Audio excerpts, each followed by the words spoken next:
நீங்கள் பார்த்துக் கொண்டிருப்பது உங்கள் விஜய்.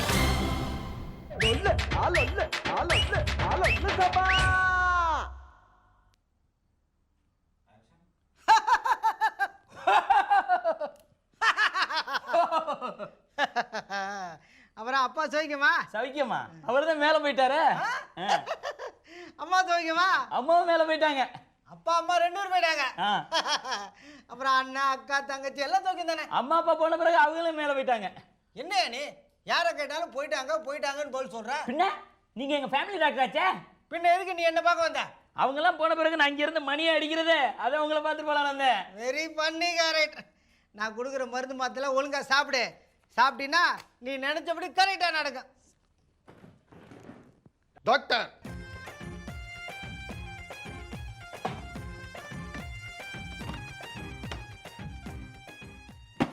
எதுக்கே என்ன பண்ணா? உனக்குதான் கரெக்டாகுதான் செக்அப் பண்ணிக்கோ. சாரி, உன் உடம்ப செக் பண்ணதுக்கு அப்புறம் தான் நான் பீஸ் வாங்குவேன். ஐயா, இதை நீ வாங்கி தான் ஆகணும். எதுக்கு? ஒன்றும் இல்லை, போன வாரம் ஒரு கொலை பண்ணிட்டேன். அதுக்கு நீ தான் போஸ்ட்மார்ட்டம் ரிப்போர்ட் எழுதுலாம் நம்மளுக்கு நியூஸ் வந்தது. அந்த கொலையை தற்கொலைன்னு மாற்றி எழுதணும். கொலையை நான் எதுக்காக தற்கொலைன்னு மாற்றி எழுதி தரணும்? எழுதணும்யா, அதுக்கு தானே துட்டு கொண்டாந்துக்கிறேன். என்ன லஞ்சமா? நான் லஞ்சம் வாங்க மாட்டேன்னு உனக்கு தெரியாது?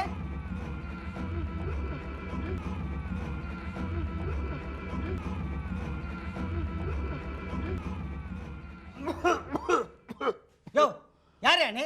ஒரு பேஷண்ட்டை பார்த்துட்டு இருக்கப்ப மேனேஜ் உள்ள வரைய நான் கூப்பிட்டதுக்கு அப்புறம் தான் வரணும். போவலையே போ. இல்லை, வருவேன். எங்கே லஞ்சம் வாங்க மாட்டேன்னு சொல்கிறாங்களோ அவங்க கூப்பிடாமே அங்கே நான் வருவேன். நீ யாரு? லஞ்சம் வாங்க மாட்டேன்னு சொல்கிறவங்கள குத்த வந்த நியூ இண்டியன் தாதா, சாரி தாத்தா. தாத்தா, இந்த மடையன் நம்ம நாட்டில் பிறந்துட்டு லஞ்சம் வாங்க மாட்டேன்னு அட்டம் பிடிக்கிறான். நீ ஏன் லஞ்சம் வாங்க மாட்டேன்னு சொல்கிற? இவன் பண்ணின கொலையை தற்கொலைன்னு போஸ்ட்மார்ட்டம் ரிப்போர்ட் கொடுக்க சொல்றானே, அது தப்பு இல்லையா? இல்லை, தப்பு இல்லை. கொலை பண்ணிட்டு தற்கொலைன்னு சொல்கிறதும் தப்பு இல்லை, லஞ்சம் வாங்கிட்டு லஞ்சம் வாங்கலைன்னு சொல்கிறதும் தப்பு இல்லை. அப்ப எதுதான் தப்பு? இப்போ நீ லஞ்சம் வாங்க மாட்டேன்னு அடம் பிடிக்கிற பார், இதுதான் தப்பு. கலகிட தாத்தா, கையை கொடு. பார், நான் யாருக்கும் கை கொடுத்து பழக்கம் இல்லை, கை நீட்டி வாங்கித்தான் பழக்கம். இதுல எவ்வளவு பணம் இருக்கு? 25,000 ரூபா. 25,000 ரூபாய் கோமனை துணி வாங்குறது கூட பத்தாது. தம்மா துண்டு பணத்தை டாக்டர் கிட்ட கொடுத்தா எப்படியா வாங்குவான்? 25 லட்சம் ரூபாய் கூட. 25 லட்சமா? அந்த கொலையை பண்றதுக்கே நான் 50,000 ரூபா தான்ப்பா வாங்கினேன். நான் எப்படி 25 லட்சம் கொடுக்க முடியும்? அந்த கொலையை பண்ணுறதுக்கு 50,000 ரூபாய் வாங்கினது நீ பண்ண தப்பு. அதுக்கு 50 லட்சம் ரூபாய் வாங்கியிருக்கணும். 25,000 இல்ல, 25 லட்சம் கொடுத்தாலும் நான் வாங்க மாட்டேன். ஏன் லஞ்சம் வாங்க மாட்டேன்? இந்த டாக்டர் பட்டம் துட்டு கொடுத்து வாங்கினது இல்ல, தெரு விளக்கு வெளிச்சத்துல உட்கார்ந்து படிச்சு டாக்டர் பட்டம் வாங்கியிருக்கேன். தாத்தா, இவன் பொய் சொல்றான். என்னது? நான் போய் சொல்றேனா? பின்ன இந்த காலத்துல எந்த தெருவிலையா விலைக்கு எரியுது? காமெடி பண்ணிட்டு காசு கொடுக்காம போயிடலான்னு பாத்தியா? 25 லட்சத்தை முதல்ல டாக்டர் கிட்ட கொடுத்துட்டு போ. என்ன தாத்தா, அனாவசியமா 25 லட்சம் கொடுக்க சொல்றீங்களே? நீ கண்டிப்பா லஞ்சம் 25 லட்சம் ரூபாய் அவங்க கிட்ட கொடுக்கணும். நான் வாங்க மாட்டேன். நீ வாங்கணும், நீ கொடுக்கணும், நீ வாங்கணும், நீ கொடுக்கணும், நீ கொடுக்கணும், நீ வாங்கணும். அதை நான் பார்க்கணும். நான் எதுக்காக வாங்கணும்? தர்மாமீட்டர் எடுத்து காதுல வைக்கிறவன், ஸ்டெப் எடுத்து தலையில வைக்கிறவன், ஊசி எடுத்து காஜா பட்டன் தைக்கிறவன், அவங்களாம் இன்னைக்கு எம்எஸ் எம்பிபிஎஸ் எஃப்ஆர்சிஎஸ்னு போர்டு போட்டிருக்காங்க. அவங்க கிட்ட ஜனங்க வந்து தலைவலி பல்வலி கால்வலின்னு சொன்னா urine test, motion test, blood test, video test, VCD test அப்படி எடுக்க சொல்றாங்க. அப்படி டெஸ்ட் எடுக்கிறவங்க மந்த்லி டெஸ்ட் கூட பாஸ் பண்ணிருக்க மாட்டாங்க. அவங்களாம் இன்னைக்கு ஹாஸ்பிட்டல் கட்டி கோடி கோடியா சுருட்டுறாங்களே, அவங்கள பார்த்து கூட உனக்கு புத்தி இல்லை. அதனால தான் உன்னை நான் லஞ்சம் வாங்க சொல்றேன். நான் உயிரோடு இருக்கிற வரைக்கும் லஞ்சம் வாங்க மாட்டேன். நீ லஞ்சம் வாங்காம உன்னை நான் உயிரோட விட மாட்டேன். தாத்தா, இந்த டாக்டர் லஞ்சமே வாங்க மாட்டான் போல இருக்கு. டாக்டரை குத்திரு. எதுக்கு? டாக்டரை கொண்டுட்டா இந்த 25,000 ரூபாய் பணம் உனக்கு மிச்சம் இல்லையா? விட மாட்டேன். நீ லஞ்சம் கொடுக்கணும், அவன் லஞ்சம் வாங்கணும். அது வரைக்கும் உங்க 2 பேரையும் நான் சும்மா விட மாட்டேன்.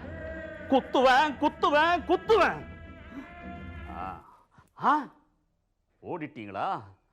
விட மாட்டேன், வரேன். யோ லூசு டாக்டர், இப்பயும் ஒண்ணு கெட்டு போலையா? இந்த பணத்தை லஞ்சமா வாங்கிக்கோயா, இல்லண்டா உன்னையும் கொலை பண்ணி என்னையும் கொலை பண்ணுவாயா அந்த இந்தியன் தாதா. நான் லஞ்சம் வாங்க மாட்டேன். ஏய், நீ லஞ்சம் வாங்கல உன்னை கொலை பண்ணிடுவேன். லஞ்சம் வாங்க மாட்டேன் நான் சொன்னேன், நீ திருந்தவே மாட்டேன். லஞ்சம் வாங்க மாட்டேன், லஞ்சம் வாங்க மாட்டேன், லஞ்சம் வாங்க மாட்டேன், லஞ்சம் வாங்க மாட்டேன். லஞ்சம் வாங்காதவங்களுக்கு தான் இந்த இந்தியன் தாத்தாவுடைய தீர்ப்பு இதான். லக்ஷ்மி, வெற்றி மீது வெற்றி வந்து என்னை சேரும், அதை வாங்கி தந்த பெருமை எல்லாம் என்னை சேரும். சீத மெடல் லக்ஷ்மி, சீத மெடல்ல என் லட்சியத்தை நிறைவேற்றிட்டேன். லஞ்ச ஒழிப்பு துறையில் இருந்துகிட்டு லஞ்சமே வாங்காம லஞ்சம் வாங்கினவங்களை கண்டுபிடிச்சதுக்காக பழைய இரும்பு பித்தளை ஈயம் வாங்குவோர் சங்கத்திலிருந்து எனக்கு பாசத்தோட மெடல் கொடுத்துருக்காங்க லட்சுமி. இது சாதாரண மெடல் இல்லை. ஈய மெடல் அப்படிதானே? நோ, இது ஈய மெடல் இல்லை, நான் உழைச்ச உழைப்புக்கு கிடைத்த தூய மெடல். தூர எடுத்துட்டு போய் அந்த மெடலை பார்க்க எனக்கு அப்படியே பத்திக்கிட்டு வருது. அப்போ அணைச்சிக்கிறேன். சி, உன்ன மாதிரி போலீஸ் உத்தியோகத்தில் இருக்கிறவங்க கடல்ல பிளாட்டை வாங்கி அண்டர்கிரவுண்ட் ஹோட்டல் கட்டுறாங்க, காட்டை வாங்குறாங்க, தோட்டம் வாங்குறாங்க, தோட்டத்துக்குள்ள ஆட்டம் போடுறாங்க, பொண்டாட்டி பிள்ளைகளுக்கு நகை நட்டுலாம் போட்டு அழகு பார்க்குறாங்க. நீ என்னவோ ஒன்றை நான் ஈய பதக்கத்தை வாங்கிட்டு வந்து ரொம்ப தான் ஆட்டம் காமிக்கிறியே, அது கடையில் போட்டால் ஒரு பேரிச்சம்பழம் கூட வராது. எப்பயா வாங்க போற? அவசரப்படாத லட்சுமி, முதலிரவுக்கு அவசரப்படுற மாதிரியே அவசரப்படுறியே. இப்போத்தானே ஸ்டேட் லெவலில் வாங்கியிருக்கேன், மறுபடியும் உண்மையா நேர்மையா உழைச்சி சென்ட்ரல் லெவலில் வாங்கி காட்டுறேன். நான் பதக்கத்தை சொல்லையா, போலீஸ் டிபார்ட்மெண்ட்ல இருந்துட்டு லஞ்சமே என்னன்னு தெரியாம இருக்க பாரு, அதை வாங்க சொல்றேன்.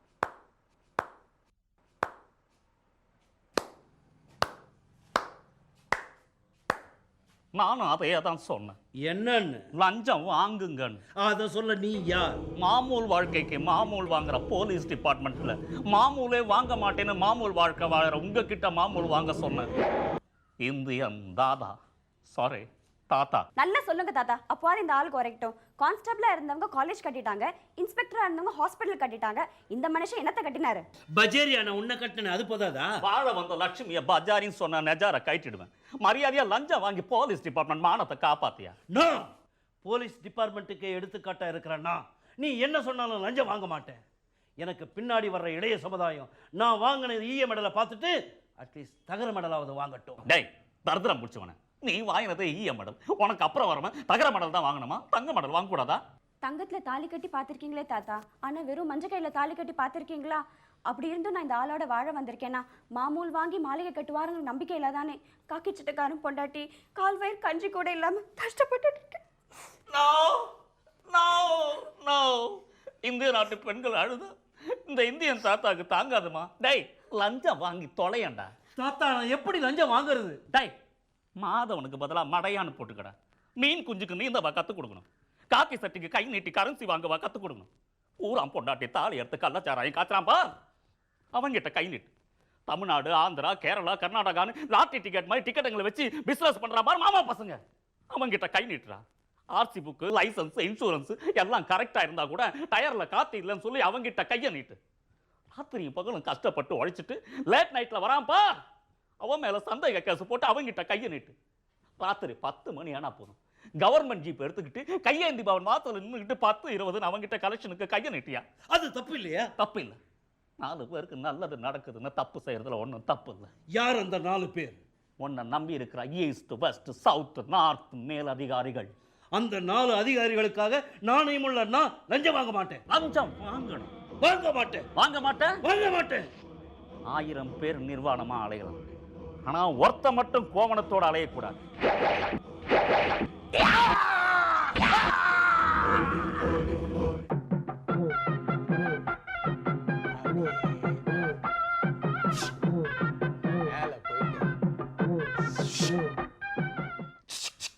காந்தியின் மறுபக்கம் எப்படி இருக்கு டைட்டில்? இதுக்கு அவ்வளவு கஷ்டப்பட்டீங்க சார்? இதெல்லாம் ஒரு டைட்டிலா சார்? காந்தியின் மறுபக்கம், ஷக்கீலாவின் முன்பக்கம் அப்படின்னு வைங்க, ஜனங்க முண்டி அடிச்சுன்னு தியேட்டருக்கு போவோம், கலெக்ஷன் கொட்டும். யோ, அப்படிலாம் டைட்டில் வச்சு படம் எடுத்தா என் பேர் என்ன ஆகுறது? இப்ப என்னவா இவருக்கு ஊர்ல என்னவா பேரு கொடி கட்டி பறக்கிற மாதிரி பேசுறாரு சார். உங்க பேரை சொல்லி பக்கத்து நாயர்கடல சிங்கிள் டீ கட்டேன், யார் இருந்தாலும் கேட்குறான். நீ என்ன சொன்ன? அவர் பெரிய டைரக்டருங்க அப்படின்னு நான் சொன்னேன். அதுக்கு அந்த ஆள் என்ன சொல்றானா, ஏய் போடா ஆளுடைய பேரை இவட எந்த போஸ்ட் காயின்ல ஓட விட அப்படின்னு மிரட்டி தேத்துறான் சார். யோ நான் என்ன சாதாரண ஆளா? டெல்லியில் இருக்கான் பாரு 10 மேதாவி, அவங்களுக்காக நான் படம் எடுக்கிறேன். இங்க இருக்கிற டீ கடை பீடா கடைக்காரன் இவனுக்கெல்லாம் எனக்கு தெரியாதியா. என்னுடைய திறமையே வேறையா. தமிழ்நாட்டு அரசு என்னுடைய திறமையை பாராட்டி 50 லட்சம் ரூபாய் மானியம் கொடுத்துருக்கு தெரியுமா? எதுக்கு? திரும்பி படம் அப்படி எடுக்க வேணாம்னு சொல்றதுக்கா? இல்லையா, இந்த மாதிரி நல்ல அவார்டு படம் எடுன்னு சொல்லி 5 கோடி ரூபாய் 6 கோடி ரூபாய் போட்டு படம் எடுக்கிற ப்ரொடியூசருக்கு 50 லட்சம் ரூபாய் தான் மீதி ஆகுது. அது எல்லாத்தையும் வட்டிக்கே போகுது. ஏன் சார், ஏற்கனவே காந்தி படத்தை இங்கிலீஷ்காரன் எடுத்துட்டானே, அதை ஏன் நீங்க திரும்பி எடுக்கிறீங்க? ஏயா ஒரே தமிழ் படத்தை தோசையை திருப்பி போடுற மாதிரி திருப்பி திருப்பி போட்டு படம் எடுக்கிறாங்க. அதை நம்ம ஜனங்க பார்த்துட்டு சில்வர் ஜூப்ளி ஆக்குறாங்க. அது தப்பு இல்லை. நான் படம் எடுத்தா தப்பா? ஒரு இங்கிலீஷ்காரன் காந்தியை பற்றி படம் எடுக்கிறான். ஆனால் நம்ம நாட்டுக்கு சுதந்திரம் வாங்கி தந்த தேசத்தந்தை காந்தியடிகளை பற்றி நம்ம படம் எடுக்கலைன்னா நமக்கு தான் அவமானம். இப்போ பார், ஓப்பன் பண்ணா காலையில் 4:30 மணிக்கு காந்தி பிரார்த்தனை கூட்டத்துக்கு வர்றாரு. அங்கே கூடி இருக்கிற ஜனங்கள்லாம் சேர்ந்து கோரஸாக பாட்டு பாடுறாங்க. சார், இந்த இடத்துல பாட்டு சிச்சுவேஷன் எப்படி இருக்குன்னு நான் சொல்லிட்டேன் சார். கொஞ்சம் நிலவு கொஞ்சம் நெருப்பு ரெண்டும் சேர்ந்தால் என் தேகம் ஜில் ஜில் ஜில் ஜில். எப்படி சார் இருக்கும்? யோ இந்த படத்தில் நீ ஒர்க் பண்ண ஆசை இருக்கா இல்லையா? ஒழுங்கா கேளியா கதையை. இப்போ காந்தி கூட்டத்தோட உப்பு சத்தியாகிரகத்துக்கு போறாரு. என்ன, பிரிட்டிஷ் போலீஸ்காரங்க இதை தடுக்கிறதுக்கு வர்றாங்க. தேச தொண்டர்களுக்கும் பிரிட்டிஷ்காரங்களுக்கும் நடுவில் பெரிய ஃபைட் நடக்குதுயா. ஆமா சார். சார், இந்த படத்துல ஃபைட் சூப்பரா இருக்கணும் சார். சூப்பரா ஏன் கனல் கண்ணை இவங்களெல்லாம் வச்சு டிஃப்ரெண்டா ஃபைட்டை கம்போஸ் பண்ணேன் சார். சார், இந்த சிட்டிசன்ல அஜித் குமார் அப்படி மேலே பறந்து ஃபைட் பண்ணுவார். அது மாதிரி ஃபைட்டை கம்போஸ் பண்ணேன் சார். வெள்ளைக்காரங்கெல்லாம் அடிபட்டு கீழே விழுறாங்க, ரத்த வெள்ளத்தில் துடிக்கிறாங்க சார். யோ நீ இந்த படத்தில் ஒர்க் பண்ணணும்னு ஆசை இருக்கா இல்லையா? இப்படி போராடி பல வருஷமா கஷ்டப்பட்டு ஒரு ராத்திரியில இந்தியாவுக்கு சுதந்திரம் கிடைக்குது. இதை பார்த்து இந்தியாவில் இருக்கிற ஜனங்கள்லாம் ஒன்னா கூடி பாட்டு பாடுறாங்க. சந்தோஷமா ஆடி பாடுறாங்களா சார்? சார், அந்த பாட்டு எப்படி தெரியுமா சார் இருக்கணும்? பாபிலோனா, அல்போன்சா, மும்தாஜி இவங்க 3 பேரும் கம்பல்சரியா இருக்கணும். தல தல தல தல தல தல விடு தல தல தல தல தல தல தல விடு தல. எப்படி சார் இருக்கும்? Sir sir sir sir sir sir உள்ள சார் சீன் சொல்ல சார் சார் சார் வாழைப்பழம். எப்படிப்பட்ட தலைவரை பத்தி படம் எடுக்கணும்னு நான் நினைச்சுக்கிட்டு இருக்கேன். இந்த நாட்டுக்காக பட்னி கடந்து பாடுபட்ட தேச தலைவரோட வாழ்க்கை வரலாறு படம் எடுத்து அவார்டு வாங்கலான்னு பாக்குறேன். நீ மும்தாஜோட டான்ஸ், வசுந்தராஜோட சாங்கையும் வச்சு ஒரு கலைப்படத்தை கமர்ஷியல் படமாக்கி என்னை வீட்டுக்கு அனுப்பலான்னு பாக்குறேன். உன்னெல்லாம் 2 நாள் பட்னி போட்டாதான்டா சரியா வரும். 4 மாசமா சம்பளமே தரல. ஏற்கனவே என்ன கொலை பண்ணி புரியுதா? இத பார், நான் ஒரு தடவை சொன்னா 100 தடவை சொன்ன மாதிரி மற்ற தமிழ் படம் மாதிரி நான் படம் எடுக்க மாட்டேன். என்னுடைய படத்துல மும்தாஜ் டான்ஸ் கிடையாது, தொப்புள் டான்ஸ் கிடையாது, ஃபைட் கிடையாது, வல்கர் டயலாக் கிடையாது, எதுவுமே கிடையாது. அப்ப தியேட்டர்ல ஜனங்களே கிடையாது. தேவையில்லையா? என் படத்தை பார்க்கறதுக்கு டெல்லியில 10 மேதாவிங்க இருக்காங்க. அவங்க படத்தை பார்த்து அவார்டு கொடுப்பாங்க. அது போதும்.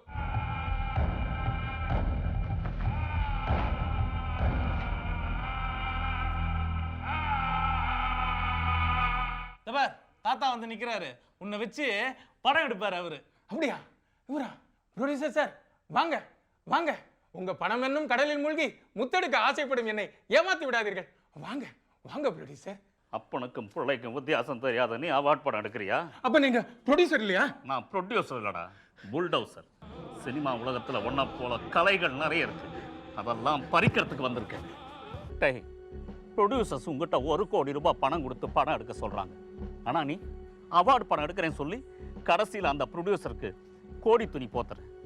ப்ரொடியூசருக்கு லாபம் சம்பாதிச்சு கொடுக்குறவங்கலாம் பாம்பேலேருந்தும் ஆந்திராலேருந்தும் வயசு பொண்ணுங்களை ஃபீல்டில் இறக்கி வயிற்றுல ஆம்லெட்டு பம்பரான்னு விடுறாங்க. ஆனால் நீ கள்ளி காட்டில் கிழவி சொல்லி பொறுக்கிற மாதிரி படம் எடுக்கிற. அப்ப கதை சொல்ல வேண்டாமா? கதை யாருக்கு வேணும்? ஜனங்களுக்கு தேவை சதை தான். இன்னைக்கு அந்த மாதிரி படங்கள் தான் பிச்சுக்கிட்டு போகுது. பரங்கிமலை ஜோதி தேட்டரில் போய் பார், மவுண்ட் ரோடு கைடு தேட்டரில் போய் பார், பொரசவாக்கம் மோட்சம் தேட்டரில் போய் பார். ஜனங்க எதை எதிர்பார்க்கறாங்க, எதுக்கு அலையறாங்கன்ட்டு. அந்த மாதிரி ஜனங்களுக்கு நான் படம் எடுக்கிறது இல்ல. நான் படம் எடுக்கிறது டில்லியில் இருக்கிற அந்த 10 மேதாவிங்களுக்கு. அப்படித்தானே? மும்முடி பூண்டியில கோழி பண்ண வச்சிருந்த கோவிந்த உன்னை நம்பி படம் எடுக்க சொல்லி 1 கோடி ரூபாய் கொடுத்தான். நீ படத்தை எடுத்து டில்லிக்காரங்க கொடுத்த பதக்கத்தை கழுத்துல மாட்டிக்கிட்ட. ஆனா பணத்தை போட்ட கோவிந்த கழுத்துல தூக்க மாட்டிக்கிட்டான். பர்மா பஜார்ல பாத்திர கடை வச்சிருந்த பாண்டியன் பாத்திர கடையை வித்து உங்ககிட்ட பல கோடி ரூபாய் கொடுத்தாயா. நீ கடைசியில் அவன் கையிலேயே பிச்சை பாத்திரத்தை கொடுத்துட்ட. உனக்கு எவனுமே பணம் கொடுக்காத போது பணம் கொடுத்து நான் உன்னை படம் எடுக்க சொன்னேன். என்ன சொல்லி கொடுத்தேன்? ஷகீலா நடிச்ச இரவு வேட்டை படம் மாதிரி எடுத்து கொடுயான்னு எடுத்து கொடுத்தியா? பாம்பேலேருந்து வந்த ஹீரோயினுக்கு கர்ச்சீப்ல பாவாடை கட்டி ஆட சொன்னேன். செஞ்சியா? தொப்புள் தெரியற மாதிரி தொட தெரியற மாதிரி காமிக்க சொன்னேன். காமிச்சியா? நான் காம படம் எடுக்க சொல்லி உங்கள்கிட்ட பணம் கொடுத்தா நீ அவார்ட் படம் எடுக்கிறேன்னு சொல்லி காட்டையும் மேட்டையும் காமிச்சு என் கையில திருவாட்டை கொடுத்துட்டியாடா. அப்பா தொப்புளை காமிக்கிறது, தொடையை காமிக்கிறது, ஆபாச வசனம் பேசுறது, இப்படிலாம் படம் எடுக்கிறதுக்கு செத்து போயிடலாம்ப்பா, செத்து போயிடலாம். ஆமா, நீ சாகணும், நீ சாகணும். அப்பா என்னப்பா சொல்றீங்க? ரொம்ப வருஷமா குழந்தையே இல்லைன்னு கோயில் கோயிலா அலைஞ்சும் உங்களுக்கு சாமி கை கொடுக்கல, பூதம் தான் கை கொடுத்துச்சு. அதான்ப்பா மாத்திரு பூதம். அப்படி தவமா இருந்து பெத்த பிள்ளைய கொல்றேங்கிறீங்களே, அப்பா நான் உங்க பிள்ளைப்பா. நீ என் புள்ளையா இருந்திருந்தா நான் சொன்ன மாதிரி காமக்கண்ணு, காமராணி, காமசுந்தரின்னு படங்கள் எடுத்து கலெக்ஷன் பார்த்திருப்பேன். அப்பா தெரியாம செஞ்சுட்டேன்ப்பா. இன்னைக்கு நாட்டுல எல்லாரும் சொல்றத தெரியாம செஞ்சுட்டேன். எக்ஸ்கியூஸ், தெரியாம செஞ்சதாரா அது? நீ கலைஞன்லடா, விஷ செடி. நீ படம் எடுக்க பணம் போட்டவங்கலாம் இன்னைக்கு கண்ணமாப்பேட்ட கார சவுத்துக்குள்ள பணமா கிடக்குறாங்கடா. இனிமேலும் நீ இந்த மாதிரி செய்கைகள் செய்ய நான் விட மாட்டேன். அப்பா நான் குழந்தையா இருந்தப்ப நீங்க முத்தம் கொடுத்தீங்க, உங்க மீசை குத்துதுன்னு சொன்னேன், நீங்க மீசை எடுத்துட்டீங்க. அப்படி பாசமா வளர்த்த என்ன கொல்றேன்னு சொல்றீங்களே, வேண்டாம்ப்பா. டேய், என்னை பொறுத்த வரைக்கும் மகனும் மசரும் ஒண்ணுதான்டா. தேவையில்லைன்னு எடுத்துருவேன். இந்த இந்தியன் தாத்தாவை பொறுத்த வரைக்கும் மன்னிப்பே கிடையாது, மரண தண்டனை தான். குடிங்க, கூட்டிட்டு போங்க, இவனை விடாதீங்க. பெத்த அப்ப நான் இவன் வெறி பிடிச்ச நாய், கூட்டிட்டு போய் தூக்கில போடுங்க. வயசாகி போயிடுச்சோடைய கொஞ்சம் கூட அறிவே கிடையாது. கலைப்படம் எடுக்கிறேன்னு காம கண்ணி காம வெட்டன்னு செக்ஸ் படம் எடுக்க சொல்லி அலைகிறான். பெத்த பிள்ளைய கொல்லுவானா இவன்? கிளட்டு.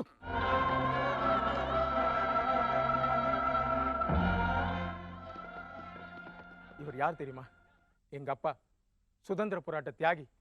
நாட்டில் நடக்கிற லஞ்ச லாவண்யம் ஊழல் இதெல்லாம் பார்த்து பார்த்து பார்த்து பைத்தியம் ஆயிட்டாரு. 4 பேர் நல்லவனா இருந்து பிரயோஜனம் இல்லை.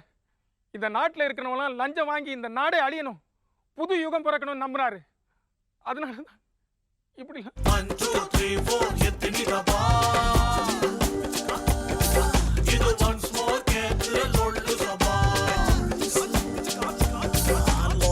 சபா